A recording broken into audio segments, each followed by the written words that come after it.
subject? I've always had a fascination for it. I would ask questions when I was a child of my parents and my grandparents. And what happened was my grandfather passed away in 1981. After his funeral, I was over by my grandparents' house and got into a conversation with my grandmother. I was asking her all kinds of targeted questions. And she had said, "You know what I want you to do? You need to make a record of this and write this stuff down. This way, for those during your generation and afterwards, they'll know about who the family is and who they were, and see how you can go forward from there." So then I said, okay. So then my first trip came a year later to go to St. Martin and to Anguilla. And I started learning all these different facts about the family, and I retained the information. And as the years went on, I would then document it. It was already documented, but put into a more uniform type of paperwork, I guess you can call it, because it was basically a lot of notes and pictures in a folder. So then it came to a certain point after, from the age of 12 until I was probably in my late 20s, bordering into my 30s, where I then had it into an article form. And then by the age of 33, I then made it into a 16-page book. And within 2 years, or less than 2 years, it turned into a 60-page book. And then as the time went on, it turned into about 187 pages with pictures and facts. And I had sent this particular document out to so many different people. I went on Ancestry and gave the address, and people contacted me, and they started offering information as well as pictures with the stories behind them. I was able to reunite a family that had been lost, so to speak, for a few generations. I've had cousins who had not seen their parents' pictures because they were lost due to whatever reason since the time they had passed away. I had a cousin who had not seen her father since 1940, and she was able to get a picture of her father in the year 2001, shortly before she passed away, so that really touched her. It is a type of project where I grew up with the project. After all these years, I'm going to be 46 years old. I've done this since I'm 12 years old. And so many things that I have learned just from my own environment, as well as coming back and forth to these places so many times through the last 33 years. As a matter of fact, yesterday made 33 years that I first ventured out to this area. And it's a day that I will never forget. When I got off of the plane, it was nighttime, everything was dark. The next morning, the morning of the 18th, I was staying in St. Martin in an area known as Sucker Gardens, and I was so impressed. Wow, look at this place. This is incredible. And that's where the next part of, I guess you could say, this adventure took off. And I met my father's two sisters that I really didn't know very much about. I met a whole slew of first cousins that I never knew existed. I was able to come over to Anguilla. I visited to the land where my great-grandparents lived and raised all their children. And I had more of a fascination as time went on. And I think it made me stronger and definitely sharpened my research skills, because I was able to do research on my own, and then with the assistance of other close cousins. And I have been able to take this project all the way back to the 1600s on one side of the family and the 1700s on another side of the family. Eventually you will hit a brick wall. I've hit those brick walls already. Now it's in a book form and soon to be published, and I'll see where I can take it from there.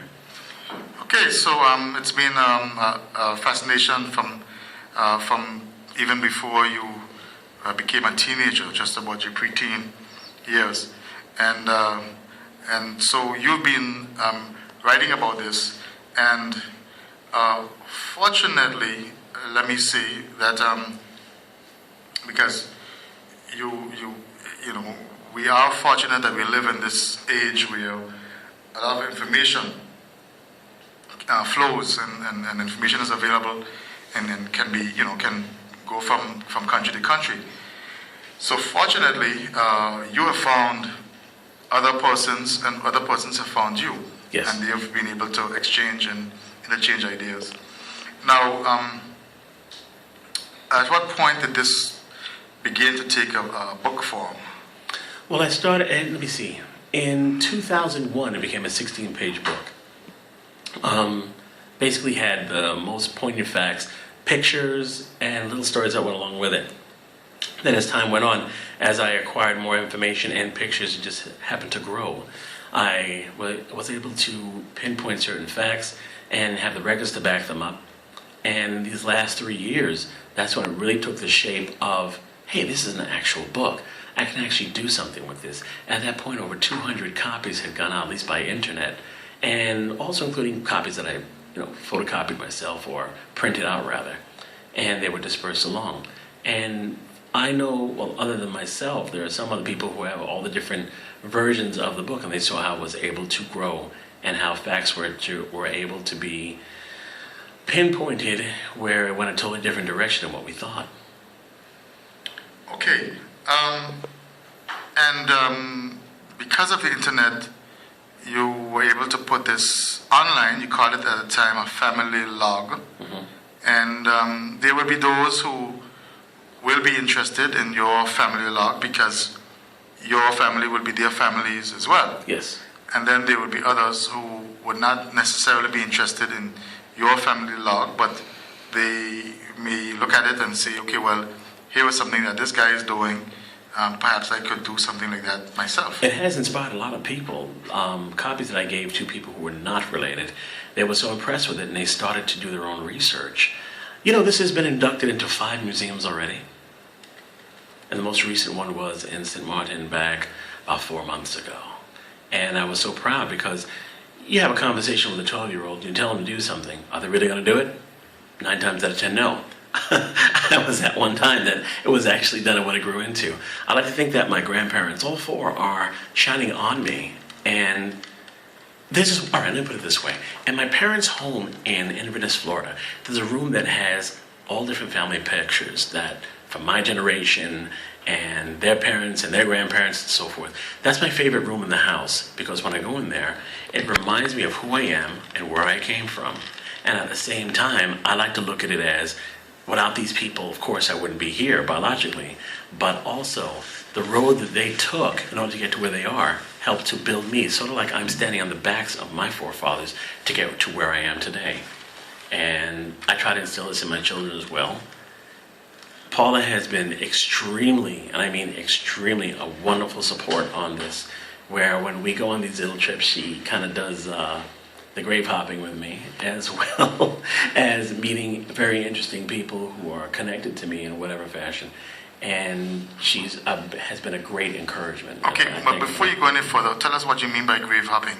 Oh. Give us some examples of what you're talking about. Grave hopping is exactly what it is. I go to graveyards and I look around and see if there's anybody I know or that I might have heard of. I see the age of the of the graves, and I try to do a little bit of math. I say, okay, this person died at this time. This would be when this particular thing happened.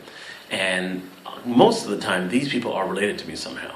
And I think it's great. Some people say, oh, why would you want to go grave hopping or visit people's graves? They're dead. But the thing is, yes, they are dead. They were here before, but they are the key to our past and also propel us into the future. And the graves do tell a story. Oh, they do. Each one has a story. And if you haven't figured out by now, our radio listeners, Mr. Arnell and I do share interest in a lot of this. I haven't looked into the aspects of a culture and being in another culture, but I'm very much into what happened here in Anguilla in terms of history and in terms of family lines and so forth.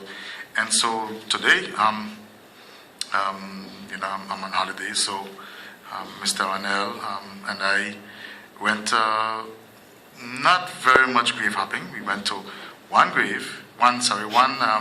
cemetery, one cemetery in sandy ground where there are some very early graves there from in the 1700s, and we just spent a little while there and we looked around, and we saw some graves there that we could identify some of the surnames and so forth. The names are still very much in Anguilla, and so and I should just say that while I was in St. Kitts last week, I did a little grave hopping myself. I went to the cemetery in St. Kitts and I saw some of the names, some of the old Anguillan names, and the names connected to Anguilla there as well. And I went in looking for one particular grave, and I didn't find it, but I found others, so it's it all, as you say, connects to the past. And the graves, the tombstones do tell a story. Each one has their own individual story. Some even tell the story Yes. of what happened to the person. They don't do that anymore. Now it's basically a name and a date. The tombs in Sand Ground, they spoke about the person, what type of person, what type of life the person lived, what type of person they were, and in at least 2 cases, they were young people who died very young, in their 20s, and it talked about, what a wonderful personality they were. So that's also something which can be interesting. So yes, you talked about your wife accommodating and helping you in your grave hopping. Well, you also put this stuff online, and so somebody who was doing a little research on genealogy and so forth, perhaps like I did, would just come across it if you Google Anguillian family research, or if you Google a particular name, and up will come this family log by Philip Arnell, and I think that's how I got in touch with you about 2 or 3 years ago.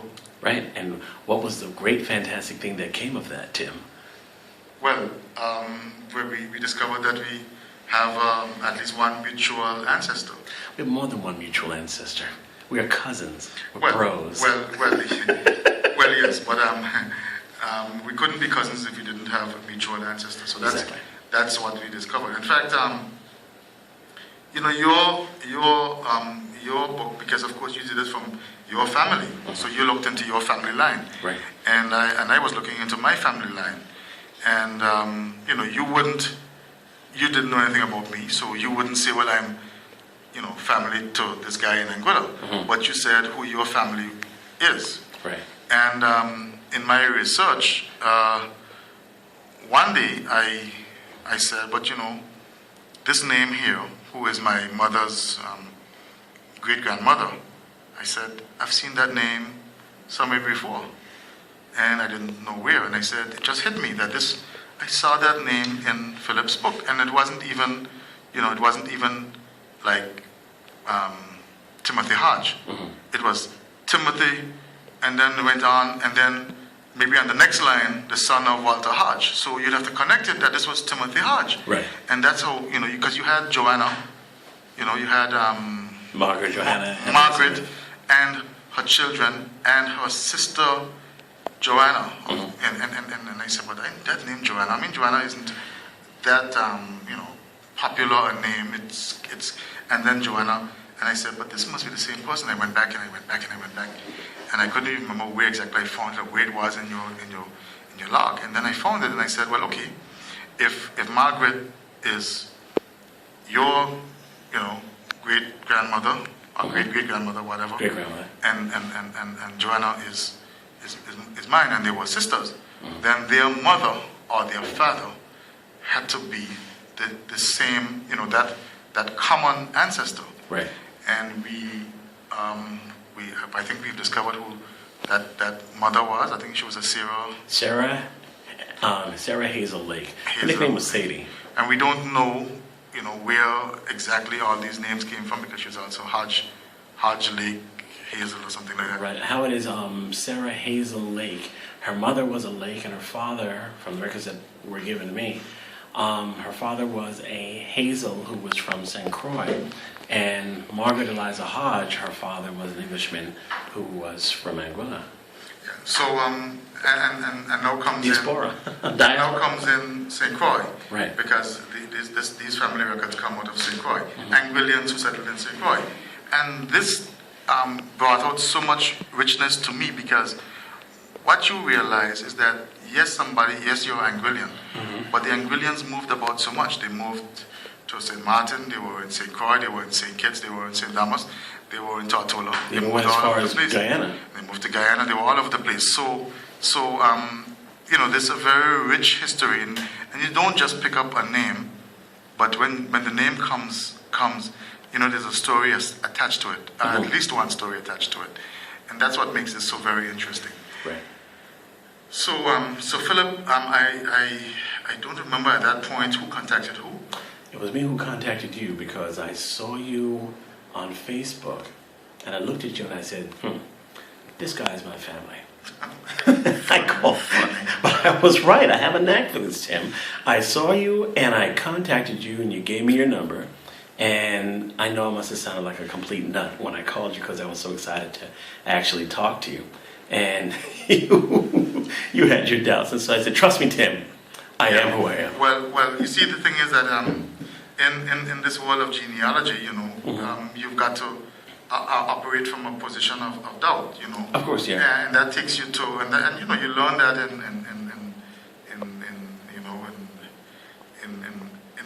logic and so forth. You operate. You don't just assume something. Because you don't know where the name might have derived from. Right. You doubt it, and then you walk to it, and you walk back to it, right? And I said, okay, well, fine, but let's prove it, And really and truly, it wasn't proven until, because you were assuming that because my line was Webster, because you have Webster in your line, that was the connection. And actually, it isn't Webster at all. Now, there may be a Webster connection that we have to discover still. I'm not denying that possibility of a Webster connection. But Hodge is what we found is actually through our mothers, our great-grandmothers. Our great-grandmothers. Or sisters. Who go way back, and they come from a common lady. And this connection actually comes out of, say, Croy.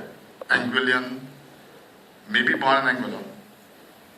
I think that they were born in Anguilla and they were moved there for a period of time. They were brought back.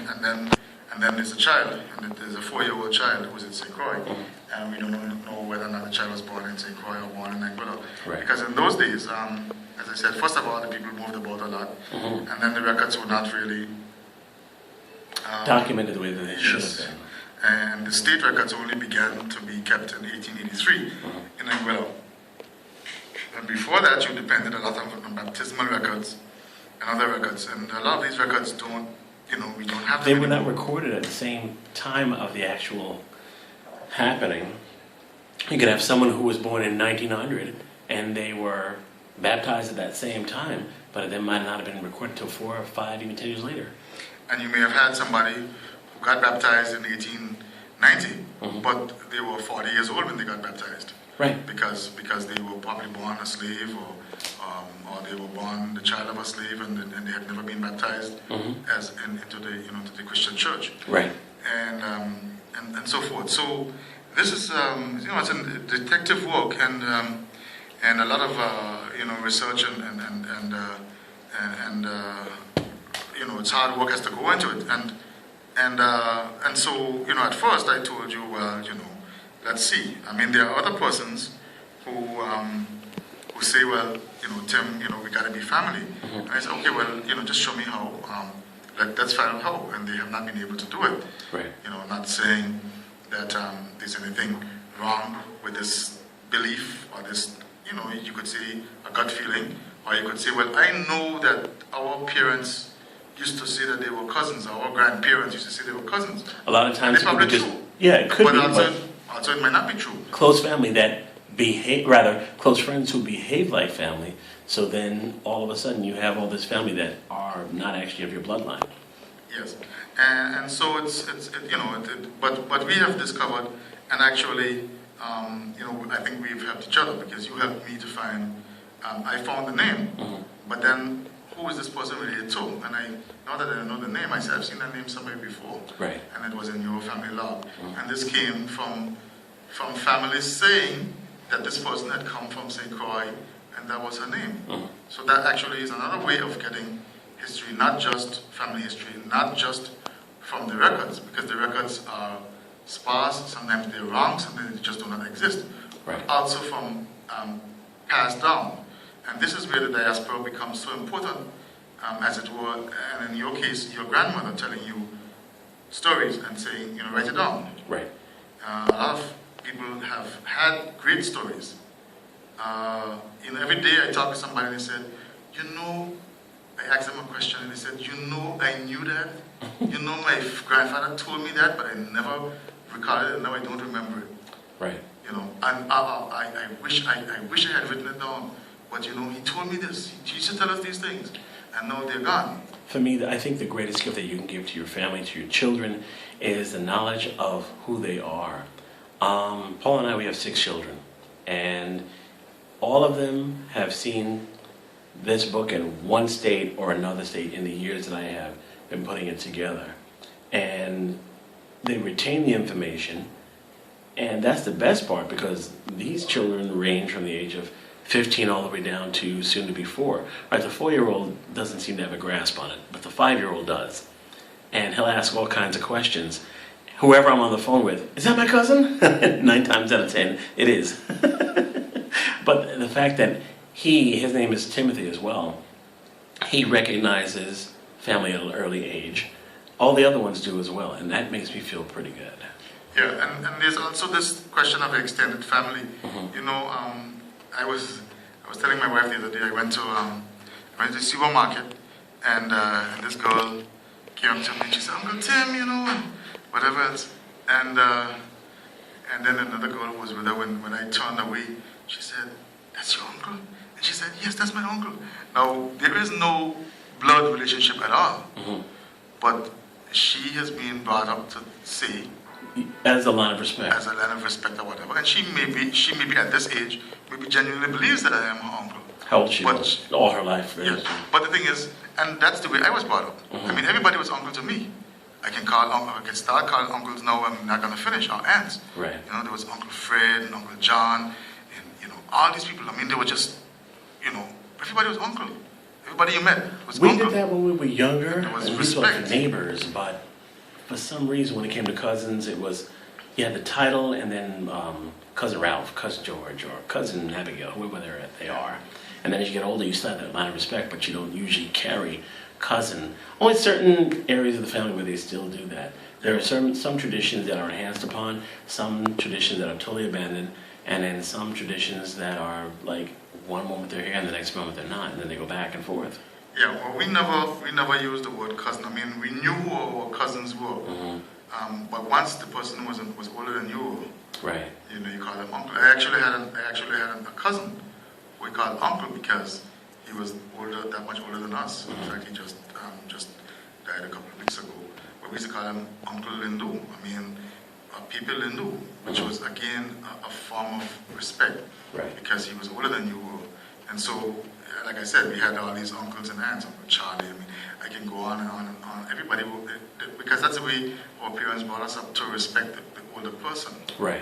And that's part of again the culture that comes out. Right. It's true. And what makes us, what makes us a community, what makes us Anguillian, what makes us a Caribbean person, and like when you were born in New York and raised in New York, but of Caribbean parents and grandparents, you do have some of those things inculcated in you. Right. It's a regular common practice, and when you go out in the world that is separate from the house world, let's just use it as a lack of a better term, you then have to assimilate into that society. And I have experienced this, my siblings have experienced it, other people that I know of this same or similar background have experienced it as well.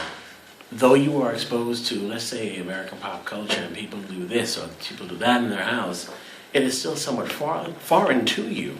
So you'll have the knowledge of it, but it's not something that you practice wholeheartedly. Like, in other words, what goes on out there, you're not going to bring it in the house. Yes. Now, let's come back to the book, or the perspective book, because it's now begun to take on more of a form of a book. And you are looking to begin seriously to think about getting it published. Yes. And that published will mean that persons can buy the book and so forth. Yes. So you're working towards that. Now, one of the words you used in your in the title of the book is the fortunate member. Explain that word to me. Fortunate. The best way to describe that is I'm a person who was brought up in my culture. I've also had the flexibility to assimilate into the culture outside of my home. I am an American citizen, proud of that. I'm also a dual citizen. I'm a French national, I also have my background of Barbados. I have my background of Anguilla and the background of Dutch St. Martin as well. I consider myself to be fortunate because in my family, the culture was such a strong part of our everyday life, our being, our identity. So much a strong part that if someone were to say, oh, okay, what is your background? I'll say, I am a Caribbean American. And they'll say, oh, you were born here. But the way that they say it is to, maybe not intentional, but when you say things a certain way, it will strip a person of their culture and of their identity. And I will correct them politely. Say, let me ask you a question. You almost in a condescending way say, oh, you were born here, or oh, you're an American. You are totally ignoring or obliterating the culture that I come from. You're going to place me in one box or pigeonhole me according to what you feel that I am. Let me ask you this question. You have someone whose last name is Capoletti. That is an Italian last name. They have been here for 5 or 6 generations. No matter what, they are still an Italian. You have someone with the last name of Sanchez. From whatever Latin culture that they come from, they've been here 5, 6, 7, 8 generations. They are still recognized as a person of that particular culture. The same thing with Irish Americans, same thing with Germans and so forth. Even those who are of Asian descent, they are still that particular culture. No one tries to take that away from them. Maybe it's me, but I have noticed, and even from people of the same culture, they will try to take that away from you. Oh, well, I've heard someone say, oh, well, that person is not a real one. Well, wait a minute. You may know their family, but you don't know what went on in their house. Sure, they may assimilate or appear to be stronger in the culture that is outside, say, American pop culture, because I live in the United States. But you don't know what their principles are. They might not even know what their principles are. And what they were brought up to is just such a commonplace. But the thing is, to recognize someone for their culture is a compliment, because it does not pigeonhole that person. It does not strip them of who they are. So I've always been very proud of that. And if someone says, oh, well, such and such, hold on, let me correct you. Am I judging you how you feel that you are? If you want to put yourself in that hole, go ahead. I won't put you in there, because I'd like to at least find out what culture you came from. We are all individuals, and there are certain things that tie us all together. But at the same time, we are entitled to our individuality. If you take away a person's individuality or their identity, what do you have? A person who is not adjusted. A person who is always going to be, how can I say, wandering around in life. They may think that they are one thing, but in essence, they don't know who they really are. I want my children to know who they really are, and anybody else who I can help too. Whatever they choose to accept or not accept, if they want to admit it or not, at least they have the knowledge, okay, I may be this, but I guess I'm really that. Okay, it's 8:30 here on Kool FM, and we're going to have a station break.